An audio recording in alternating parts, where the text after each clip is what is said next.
Existe uma substância biológica que transcende em absoluto a sua biologia e se transforma ao longo da história da humanidade quase que numa tinta da escrita metafísica e em selo de pactos ou situações inomináveis. A substância é o sangue, um fluido vital que percorre também as artérias do tempo e se apresenta como elemento central de uma economia invisível na qual o dar e o receber se confundem na transcendência. Desde as pirâmides do México Central até as naves silenciosas de catedrais europeias, a necessidade de derramamento de sangue ecoa como imperativo ontológico que sustenta a ordem do cosmos e a coesão do tecido social. A existência, na sua expressão mais profunda, parece paradoxalmente exigir a interrupção da existência biológica para fundar a continuidade do sagrado e transformar a morte num mecanismo de manutenção da vida universal. No coração da civilização asteca, o universo não se apresentava como um dado gratuito ou uma harmonia estática, mas como uma construção frágil e faminta sustentada por uma reciprocidade entre deuses e homens. A mitologia Nahuatl narra a sucessão de 4 sóis anteriores, cada qual governado por uma divindade e encerrado num cataclisma que exigia a criação e devolução ao caos primordial. O nascimento do quinto sol, o sol do movimento, exigiu o sacrifício inicial das próprias divindades em Teotihuacan, estabelecendo o paradigma de que a luz e o tempo possuem um custo que apenas a essência da vida pode pagar. O colibri zurdo, na língua espanhola, o deus patrono dos mexicas, personifica a necessidade absoluta dessa manutenção cósmica, sendo a efígie solar que luta diariamente contra as forças da noite e da destruição. Para que esse guerreiro celeste possa ascender a cada aurora, o sangue e os corações humanos funcionam como combustível indispensável, como a água preciosa que mantém o motor do mundo em pleno movimento. A existência azteca estruturava-se em torno de uma missão divina coletiva, de alimentar o sol para adiar o fim inevitável do mundo. Esse pacto de reciprocidade transformava o sacrifício humano na principal função do culto, elevando o sacerdócio à categoria de mantenedor da ordem universal. No templo maior de Tenochtitlan, as escadarias eram um palco de uma liturgia na qual se integrava a verticalidade do templo, unindo-se o céu e a terra através do fluxo descendente de sangue. O ato sacrificial de oferenda do coração ao sol deve ser compreendido como o cumprimento de uma dívida original para com as divindades que em eras passadas haviam entrado na fogueira para que o homem pudesse existir. A terra exigia igualmente ser alimentada para que se permitisse o florescimento da semente e a sobrevivência da espécie, reafirmando que a carne humana é um preço a ser pago pela hospitalidade do planeta. A guerra também assumia um caráter sagrado, servindo como mecanismo de captura de vítimas que seriam transformadas em oferendas. As inaugurações de templos e a celebração de datas do calendário propiciavam sacrifícios em massa, como os ocorridos sob o governo de Moctezuma o Velho e seus sucessores, onde prisioneiros de diversas etnias, como os huastecas e os matladzincas, eram conduzidos ao topo do Teocalli para serem devolvidos à fonte original da vida. Existe nessa prática uma percepção de que o indivíduo é uma célula de um organismo cósmico muito maior, cuja morte garante a vida eterna do todo. O canibalismo ritual, frequentemente associado a esses atos, se insere numa cosmologia transformacional, onde o consumo da carne da vítima permite ao fiel comungar com as propriedades do divino a qual o sacrifício era dedicado. A vítima se tornava assim uma representação do próprio Deus, um duplo sagrado cujo destino era o desaparecimento em favor de alguma estabilidade da criação. Para além das justificativas cosmológicas, o sacrifício revela uma função antropológica profunda que René Girard identifica como o mecanismo regulador da violência humana. Esse é um tópico já abordado em outra conversa aqui, mas de forma bastante sucinta, o desejo humano em Girard, longe de ser autônomo, nasce da imitação do desejo do outro, que gera uma rivalidade mimética capaz de desintegrar qualquer grupo social. Quando todos desejam o mesmo objeto, a concorrência transforma os parceiros em rivais e eventualmente em duplos indiferenciados unidos por um ódio recíproco. Essa crise mimética ameaça a sobrevivência da comunidade através de uma vingança interminável que não encontra freios naturais.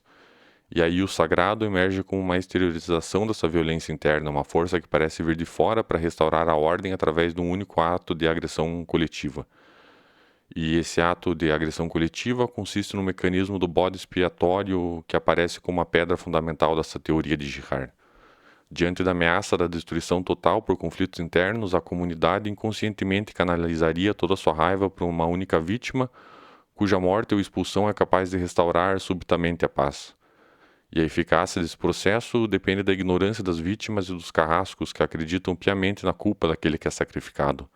A vítima deve ser alguém que pertence às periferias da sociedade ou que ocupa um centro excessivamente visível, como ou o rei Édipo em Tebas ou um estrangeiro qualquer não conhecido, para que a sua eliminação não desencadeie um novo ciclo de vingança por parte de parentes ou aliados.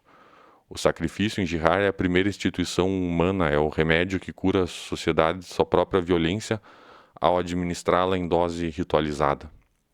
Em Girard, assim, a violência é a alma secreta do sagrado, o coração que bate sob o manto de todas as religiões. Ao sacrificar, o homem não está apenas agradando a deuses, mas purgando a tensão acumulada do seu próprio meio social através de uma unanimidade violenta que criava um espírito de solidariedade fundado no sangue comum.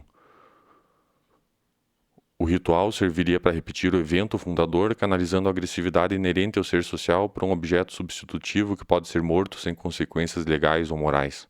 O sagrado se torna assim o domínio de tudo que domina o homem, especialmente sua própria violência projetada em divindades que exigem o sangue para que não destruam a humanidade.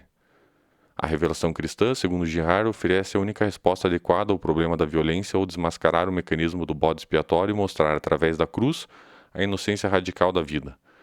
Na teoria de Girard, ao assumir o lugar do bode expiatório, Cristo interrompe o ciclo da vingança e convida a humanidade a uma tomada de consciência que desativa essa bomba mimética do desejo. Georges Bataille oferece uma perspectiva distinta, propondo que o sacrifício é o ato supremo da economia geral, uma lógica que rege o fluxo de energia solar na biosfera.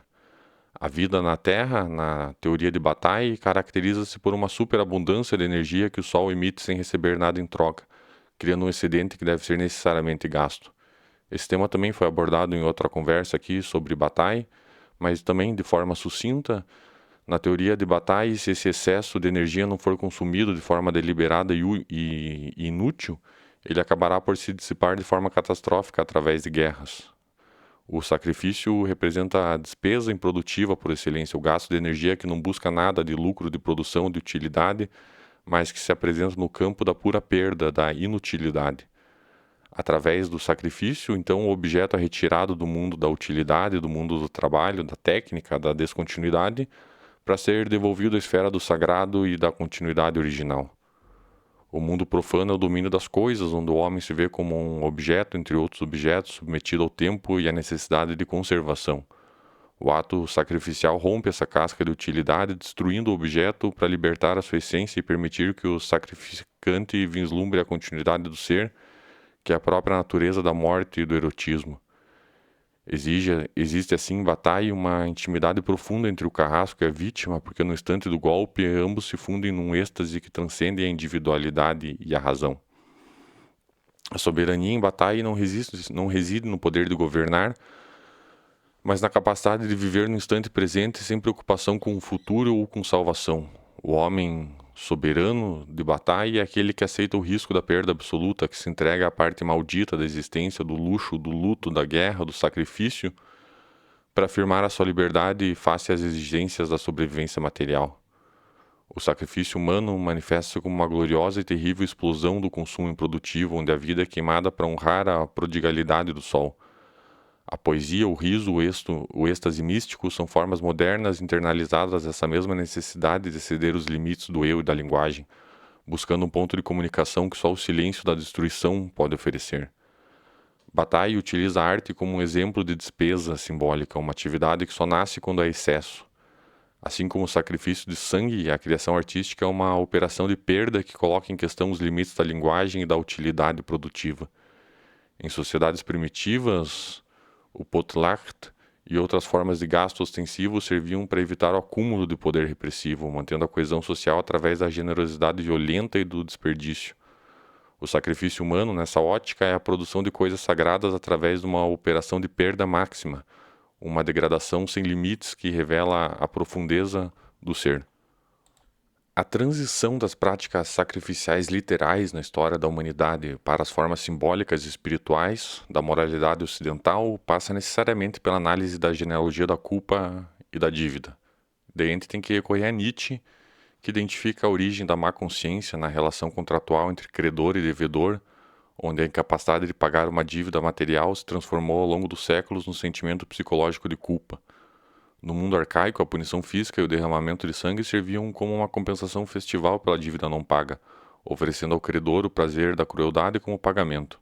O cristianismo herdou e refinou essa estrutura, elevando a dívida a um nível metafísico. O homem torna-se devedor eterno perante um Deus que deu a vida por ele, mesmo sem ter ele pedido por isso. A moralidade cristã, ao internalizar os instintos da agressividade que antes se voltavam para fora, criou o fenômeno da alma e da profundidade humana através da autoflagelação psicológica. O sacrifício deixa de ocorrer exclusivamente no altar de pedra para acontecer no íntimo da consciência, onde o indivíduo se torna seu próprio carrasco em nome de um ideal ascético. Nietzsche argumenta que a morte de Deus deixou o homem num estado de niilismo onde os conceitos de culpa e dever persistem como fantasmas de uma estrutura teológica que perdeu seu fundamento, mas que continua a moldar o funcionamento humano. O homem moderno é um meio cristão moralmente mutilado, carregando o peso de um sacrifício que ele já não compreende mais, mas que ainda sente internamente. Kierkegaard explora o sacrifício como o paradoxo supremo da fé, onde a suspensão ética da moral universal permite ao indivíduo uma relação absoluta com o divino. O exemplo de Abraão e Isaac demonstra que o verdadeiro sacrifício não é um ato de lógica social, utilidade, mas um salto no abismo do incompreensível. Para a ética, o ato de Abraão é um assassinato, para a fé é um sacrifício. Essa tensão entre o dever para com Deus e a obrigação moral revela que o derramamento de sangue é uma prova de amor que transcende a razão humana, estabelecendo uma comunicação que as palavras não podem atingir. A história de Abraão permanece incompreensível para o pensamento racional, porque exige a transgressão de toda a ética em favor de um telos absoluto que relativiza a universalidade da lei humana. Nietzsche e Kierkegaard, assim, convergem na tese de que os conceitos morais tradicionais se tornam ininteligíveis após o declínio da tradição cristã. Sem o plano de fundo de uma ordem moral absoluta e pessoal, a noção de obrigação moral se torna um conceito vazio que continua a parecer vinculativo apenas por hábito. A morte de Deus é um processo lento e o fedor da decomposição divina ainda não é percebido pela maioria, que supõe que a moralidade pode sobreviver sem essa âncora metafísica. O sacrifício voluntário, o autodomínio ascético foram as ferramentas que tornaram o animal humano interessante, lhe dando alma, profundidade, mas o esgotamento desses ideais conduz inevitavelmente ao niilismo contemporâneo. O cristianismo, aprofundando um pouco nesse tema, opera uma revolução no conceito de sacrifício ao apresentar Jesus Cristo como a vítima perfeita que encerra o ciclo de derramamentos de sangue repetitivos da antiga aliança. No Antigo Testamento, os sacrifícios de animais eram ritos provisórios e educativos, sombras de uma realidade futura que buscava restaurar a pureza ritual e afastar a morte física através do sangue de cordeiros. A Páscoa judaica, estabelecida na noite do extermínio dos primogênitos no Egito, utilizava o sangue nos batentes das portas como um sinal de proteção, transformando o fluido vital num escudo contra a ira de Deus.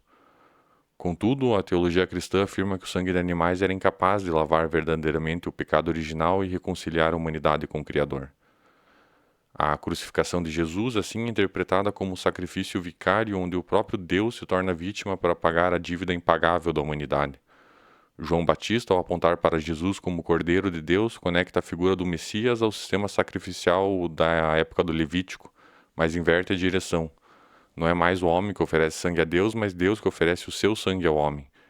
Esse ato único e definitivo abole a necessidade de qualquer outro sacrifício de sangue, transmutando a prática literal na prática sacramental da Eucaristia. O vinho se torna o sangue de Cristo não como uma perda destrutiva, mas como uma fonte de vida eterna e comunhão. O sangue cristão é redentor porque é o sangue do Verbo encarnado, é a substância divina que penetra na história para curar a ferida da separação original. Através da missa, o sacrifício da cruz é tornado presente, permitindo aos fiéis mergulharem na eficácia daquela imolação sem a necessidade de novos golpes. O cristianismo revela o segredo no mecanismo sacrificial ao mostrar através da ressurreição que a vítima era inocente, desmascarando a ilusão de unanimidade violenta que sustentava as religiões arcaicas. A cruz é o fim do sagrado violento e o início da santidade fundada no amor, embora a memória do sangue continue a ser o centro nevrálgico de toda a liturgia cristã.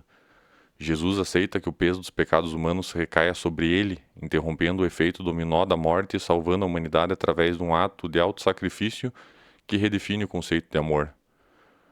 A evolução teológica do sacrifício culmina na compreensão de que o sangue de Cristo apaga definitivamente a mancha do pecado original na alma dos batizados.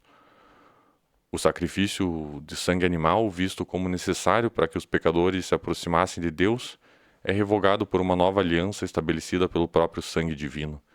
Enquanto o gnosticismo rejeitava o sacrifício de sangue, associando-os a um Deus inferior ou falho, a ortodoxia cristã integra a imagem do cordeiro imolado como símbolo da vitória definitiva sobre o mal e sobre a morte física e espiritual. A perspectiva antropológica, mudando um pouco de tema, de Pierre Clastres, introduz a ideia de que a violência e o sacrifício possuem uma função política vital em sociedades erroneamente chamadas de primitivas. Clastres refuta a visão etnocêntrica de que essas sociedades são incompletas por não possuírem estados. Ele propõe que elas são sociedades contra o Estado, organizadas para evitar a centralização de poder e a subordinação coercitiva. A guerra nesses grupos pertence à essência do ser social e atua como uma máquina de unificação que impede a emergência de um poder transcendente separado da comunidade. O sacrifício humano e a guerra ritual servem para reequilibrar as relações entre o mundo humano e a natureza, impedindo que o excesso de um indivíduo ou de um grupo rompa a igualdade.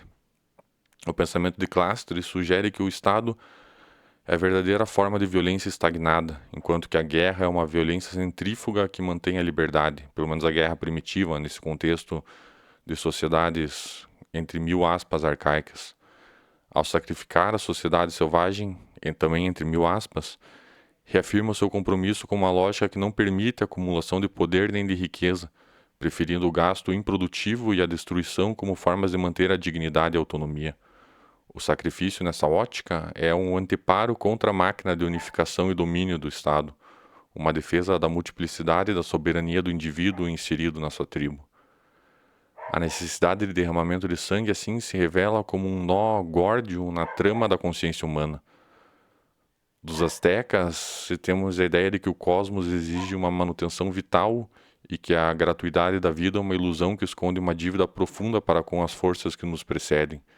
De Girard, compreendemos que a nossa paz social é comprada ao preço de vítimas, que a nossa cultura nasceu do assassinato coletivo de um bode expiatório que o ritual tenta gerir. De Bataille, vemos que somos seres de excesso, condenados a gastar nossa energia em atos de soberania que nos devolvam a continuidade do ser através da perda. Do cristianismo, percebemos que a promessa de que o sangue pode ser transformado de violência em redenção, de morte em sacramento. O sangue, assim, precisa ser derramado porque ele é o limite material da nossa existência e o símbolo supremo da nossa finitude. No ato sacrificial, o homem reconhece que a vida não pertence a si mesmo, mas que é um fluxo que deve ser devolvido à fonte para que o ciclo não se interrompa. A beleza do sacrifício reside na sua capacidade de transformar a morte num evento de significado metafísico, transformando o absurdo do fim na glória da entrega. O sacrifício é uma estrutura permanente da condição humana que se manifesta sob novas roupagens na modernidade. A história do sangue é talvez a história da nossa busca por Deus, pela beleza, por uma paz que não seja apenas o silêncio, mas uma vida que se descubra eterna no momento em que se aceite finita. O derramamento do sangue permanece como um ato de comunicação mais radical da espécie humana, o ponto onde o verbo se faz carne e a carne se faz espírito através da ferida. O sangue é simultaneamente o selo da nossa fragilidade e o preço da nossa transcendência. É o que garante que o mundo, apesar de toda a sua dor, ainda possui uma alma, um mistério para além do seu próprio esgotamento sacrificial. Talvez enquanto ainda houver desejo e finitude, Esse altar de sangue ainda continuará erguido e continuará convidando o homem a reconhecer que a vida só atinge a sua plenitude quando é capaz de se sacrificar por algo que a ultrapasse.